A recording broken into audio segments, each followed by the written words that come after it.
Buenas tardes con todos.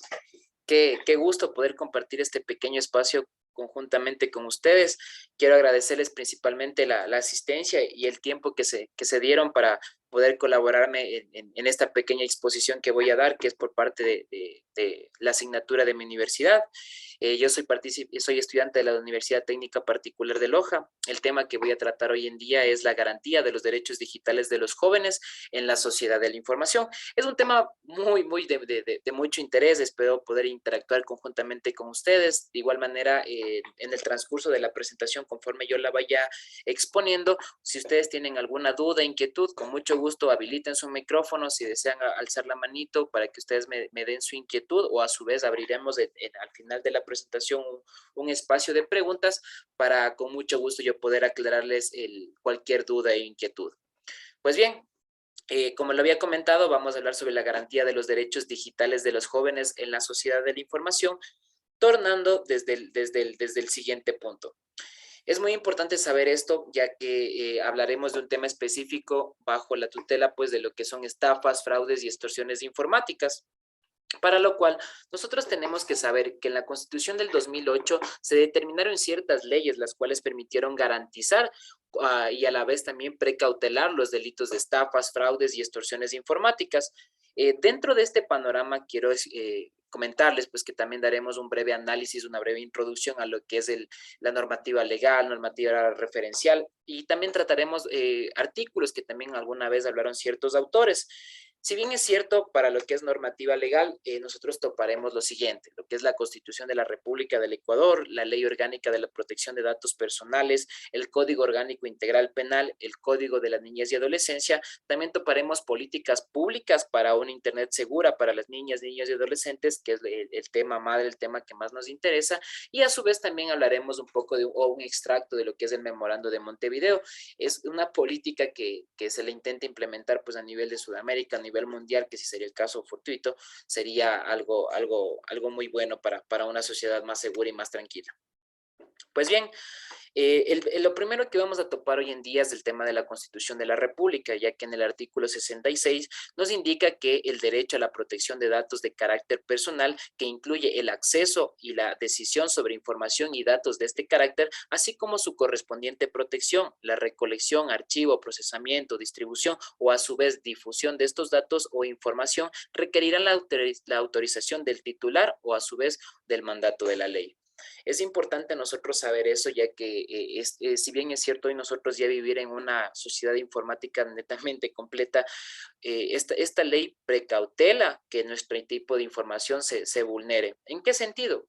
Hoy en día, por ejemplo, creo que todos alguna vez hemos recibido este tipo de mensajes de la red del Ministerio de Salud Pública, donde nos daban pues la advertencia, a su vez la sugerencia de que acudamos a cierto tipo de centro para que nos podamos vacunar. De esa manera lo regulan principalmente el nivel de información, ya que si bien es cierto, esta ley es muy vulnerada por ciertos entes económicos, como por ejemplo las dichosas llamadas de los call centers, donde nos llaman a ofrecer paquetes de datos, de internet, nos llaman a ofrecer venta de artículos, que es una infracción principalmente de la ley, más que toda nuestra privacidad. Es importante también saber que en el Código de la Niñez y Adolescente, en el artículo 53, determina que el derecho a la privacidad y a la inviolabilidad del hogar y las formas de comunicación, sin perjuicio de la natural vigilancia de los padres y maestros, los niños, niñas y adolescentes, tienen derecho a que se respete la intimidad de su vida, tanto privada como familiar, y a su vez también la privacidad e inviolabilidad de su domicilio correspondiente y comunicaciones telefónicas y electrónicas, y de esta manera pues lo que conforma la ley como tal. También es importante saber que tenemos otra ley adicional, que es la Ley Orgánica de Protección de Datos Personales, en el cual el artículo 5 determina que los integrantes del sistema de protección de datos personales son partes de un sistema de protección de datos personales, las siguientes partes, tanto en lo que es el titular, el responsable del tratamiento, el encargado del tratamiento, el destinatario, la autoridad de protección de datos personales y delegados de la protección de los datos personales. Esta ley es muy importante, ya que esta ley es principalmente utilizada como por ejemplo en el registro civil. Ellos ciertamente manejan muchísima de nuestra información personal y además de eso también el sigilo bancario, ya que los bancos también manejan información privilegiada y personal muy importante, la cual pues en el caso de que se vulnere ese tipo de información, pues estaríamos ya incumpliendo esta ley y adicional a eso pues siendo tal vez víctimas a futuros delitos. En el año 2008, bajo el panorama del exmandatario Rafael Correa, se implementó esta ley de la juventud, en la cual en el artículo 5 indica que existen acciones directas, las y las jóvenes pueden dirigir quejas y propuestas destinadas a la promoción y protección de sus derechos. Obviamente esto sin perjuicio de lo anterior, todas las personas están obligadas a tomar medidas para la protección y garantía de los derechos de los jóvenes. Esta ley es muy importante, ya que nosotros al vivir ya en un siglo XXI totalmente digitalizado, los jóvenes tienen que tener claro, pues principalmente cuáles son sus derechos y qué tipo de derechos hoy en día se vulneran al ser víctimas, pues de hoy en día lo que es inclusive el ciberacoso. Pues bien, ya teniendo claro la normativa legal que nosotros aplicamos en este tipo de temas, es importante también saber qué es la estafa, qué es la fraude, qué es el fraude, perdón, y qué son las extorsiones informáticas. Yo en esta diapositiva he detallado lo más básico posible para que sea de nivel de entendimiento sumamente lógico y amplio, y yo lo voy a ir detallando de esta manera. Es importante saber, por ejemplo, que los delitos informáticos, o a su vez, ¿qué es lo más frecuente en los delitos informáticos? Sabemos que la tecnología y los sistemas de negociación a distancia han incrementado las estafas mediante llamadas telefónicas, comunicación en Internet, tal vez las compras o ventas por redes sociales. Yo creo que hoy en día todos somos usuarios inclusive de esta plataforma Facebook, en la cual en Marketplace usualmente bastantes personas se dedican pues al comercio informal de esta manera, donde publican artículos, ventas de accesorios, teléfonos, de todo tipo de lo que maneja el comercio en sí, pero también hemos visto pues hoy en día muchas denuncias de personas que intentan realizar un intercambio de artículos y la persona le dice, ¿sabes qué? Yo te voy a realizar una transferencia, y realizan transferencias ficticias, donde obviamente allí el perjuicio para la persona que está vendiendo esto. Adicional a eso, también sabemos que este tipo de estafas, una de las también más comunes, se los maneja a través de tarjetas de crédito o tarjetas de débito. Estas también están a la orden del día prácticamente, ya que al realizar compras por internet, los estafadores se apoderan de los datos de estos instrumentos de pago y los utilizan de manera ilegítima. Es un poco raro este tema, porque yo considero que nosotros sabemos inclusive muy bien cuáles son las consecuencias de utilizar este tipo de plataformas, pero sin embargo las utilizamos porque básicamente nos mejoran la vida, o a su vez nos hacen la vida más fácil, como por ejemplo lo que es esta plataforma de Uber Eats, esta plataforma de Uber que es para el servicio de taxi, o a su vez la aplicación Rappi. Se ha escuchado muchas de las veces que esta plataforma utiliza los datos de estas tarjetas inclusive para hacer transacciones ficticias.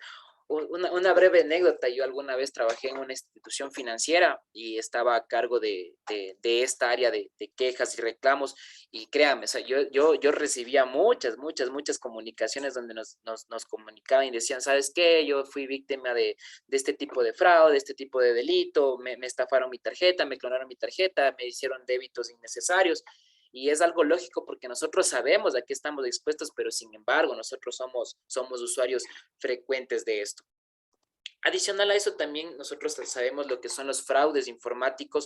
Este tipo de fraude puede ser, se lo determina pues en ciertos aspectos, puede ser también fiscal o tributario, electoral, laboral o empresarial, se lo maneja también en el fraude bancario, un fraude procesal o fraude de ley, delitos informáticos o virtuales, o a su vez también el electrónico o telefónico.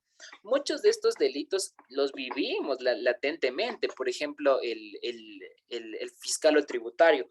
Hoy nosotros pues hemos escuchado dentro del Ecuador varios casos de corrupción, como en la Contraloría, como inclusive en el aparato estatal, que se escucha mucho que realizan obras con exceso de precio, la compra de fármacos, que fue muy sonado inclusive dentro del tema de pandemia.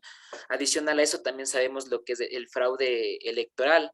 No sé, bueno, no sé si ustedes alguna vez lo escucharon, yo lo he escuchado muchas veces, inclusive hay un antecedente jurídico que pasó en Estados Unidos con la presidencia de presidente Kennedy, que netamente cuando estaban realizando ya la votación para presidentes hubo un apagón informático y de la nada pues ya salía presidente Kennedy como electo presidente y nadie daba respuesta, pero sin embargo pues sabemos que este fue uno de los delitos que se logró hacer en ese entonces y pues asumió la presidencia tal vez el no ganador en ese momento. Adicional a eso, nosotros también tenemos lo que es el tema de extorsiones informáticas o ransomware. Esto sí le voy a dar lectura porque sí es un tema muy amplio. El malware de rescate o ransomware es un tipo de malware que impide que los usuarios puedan acceder a su sistema o a sus archivos personales y que exige el pago de un rescate para poder acceder nuevamente a ellos.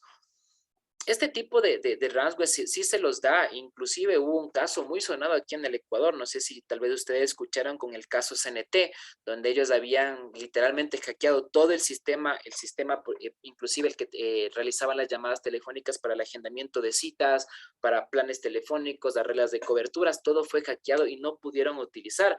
Se escuchaba que latentemente estaban pidiendo alrededor de 10 a 15 millones de dólares para poder liberar el sistema. Sin embargo, al ser algo totalmente público, pues yo considero que el aparato estatal trató de llevarlo de la mejor manera para que esto pues no sea un perjuicio como tal, o como lo hacemos pues ahora también el tema mediático como tal, ¿no?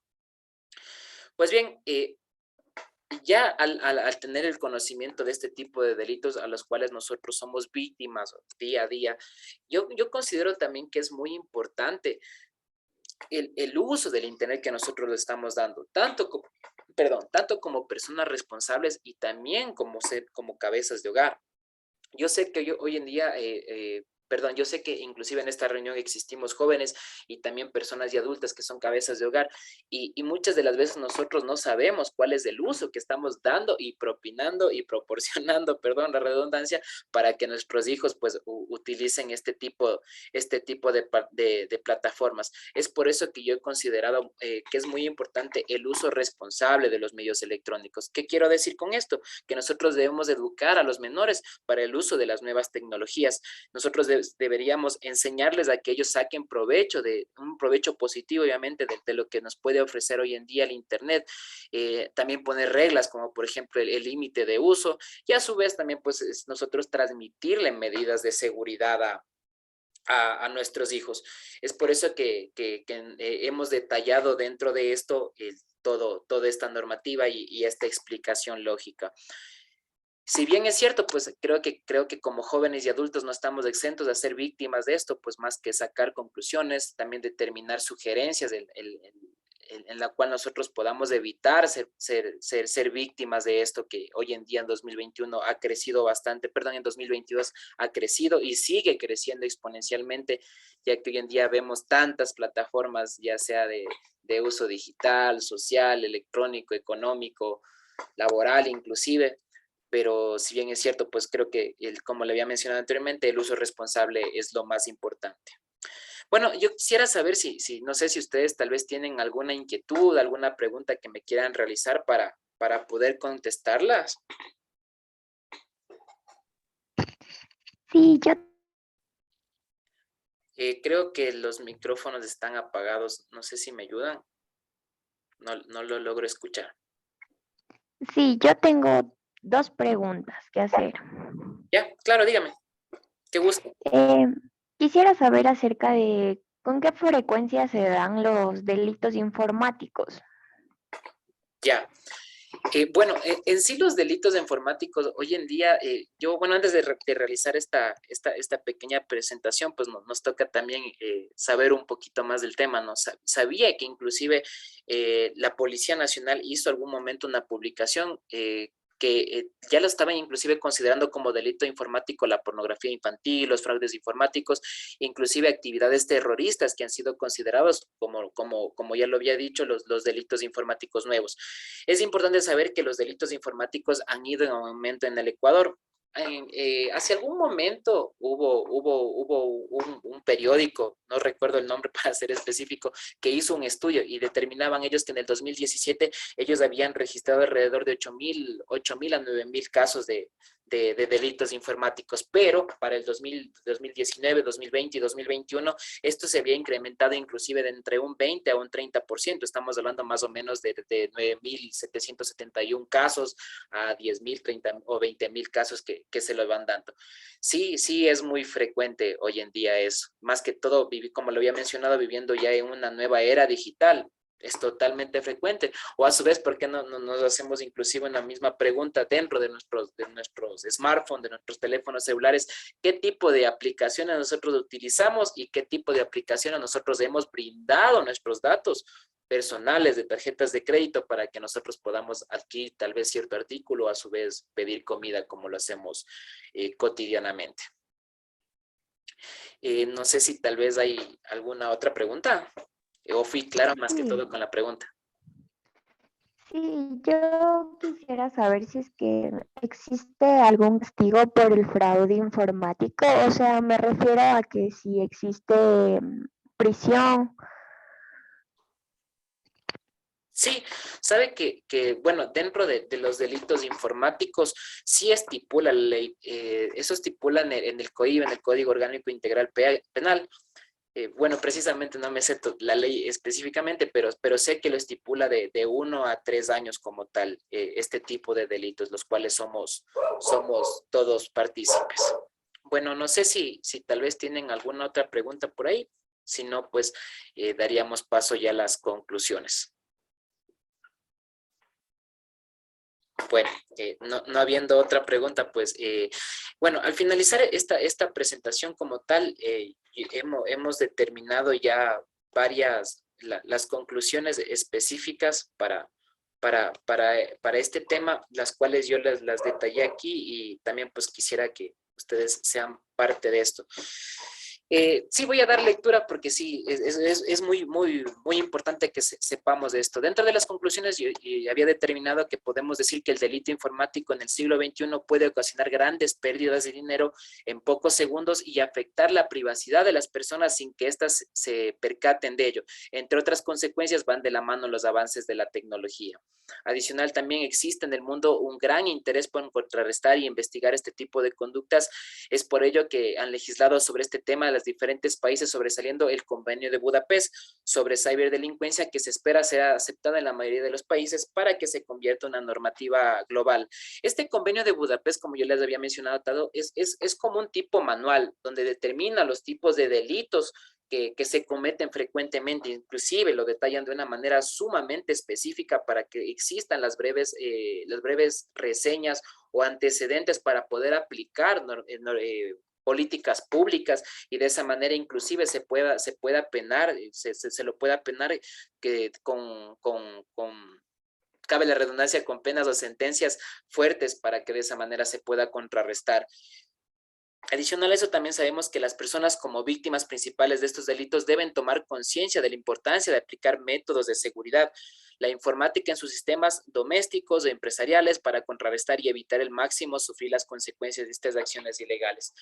Yo creo que esto es muy importante que se lo aplique principalmente en el aparato estatal. Como lo había dado anteriormente, pues ya un ejemplo de lo que sucedió con CNT, pues sin embargo no ha habido declaraciones públicas, no ha habido declaraciones que hayan indicado pues que se contrarrestó este error o a su vez que se implementó algo nuevo para resarcir pues el daño como tal o a su vez un nuevo sistema operativo no se ha mencionado. Si bien es cierto, también vivimos en un medio donde el uso de los medios digitales es irresponsable y muchas de las veces para usos incorrectos y es nuestra obligación precautelar nuestro cuidado propio de la familia. Bueno, como ya lo había dicho ya anteriormente, es muy importante que nosotros le demos un uso sumamente responsable. Si bien es cierto, vivimos y vamos a vivir inclusive en una era digital muchísima más avanzada, con nuevos cambios, con nuevos accesos a la información, con nuevos accesos a muchísimas cosas. Es por ello que nosotros debemos ser muy cautelosos al momento de compartir nuestra información. Más que todo, ser conscientes a qué podemos nosotros ser víctimas. Es por eso que yo considero importante que nosotros no perdamos esa costumbre inclusive de ir a comprar comida, de salir a realizar las compras con nuestra familia, de visitar ciertos lugares y de esa manera pues evitar el acceso primordial a la información y como le hemos dado hoy en día, pues pierde bastante los valores familiares, los valores que hoy en día antes se los aplicaban, pues inclusive mi familia se los sigue aplicando, que tenemos esa costumbre de que llegamos a la casa, dejamos el celular a un lado y todos nos concentramos en lo que vinimos a hacer. Bueno, pues invitarles, eso sí, invitarles a que ustedes también puedan investigar un poco más. Como les había dicho, es sumamente interesante este tema, más que todo de casos que se ha escuchado. Inclusive hay varias series en Netflix que hablan de este tipo de delitos. Hay varios videos que son de gran importancia. Inclusive le recomendaría mucho la denominada banda Pantera Rosa. Esta banda es una banda a nivel mundial que realiza delitos informáticos, inclusive robó al banco más grande del mundo, tengo entendido que era el Banco de España, y robaron casi como 520 millones de dólares sin que nadie se dé cuenta. A ese nivel de delincuencia existe este tipo de delitos y pues agradecerles una vez más por haberme permitido compartir este espacio con ustedes. Yo totalmente agradecido con usted, Sandrita, que me permitió, pues, usted como presidenta del barrio, poder adentrarme con ustedes. Y para mí es un gusto poder haber compartido, igual manera solventar las inquietudes, dudas que ya han tenido. Más bien, invitarles en un futuro espacio también que va a haber una nueva capacitación con nuevas cosas para que nosotros tengamos más claro esto, pues inclusive podamos transmitir a otras personas que desconocen de este tipo de temas. Agradecerles una vez más y mandarles un fuerte abrazo desde mi parte. Que tengan una excelente noche.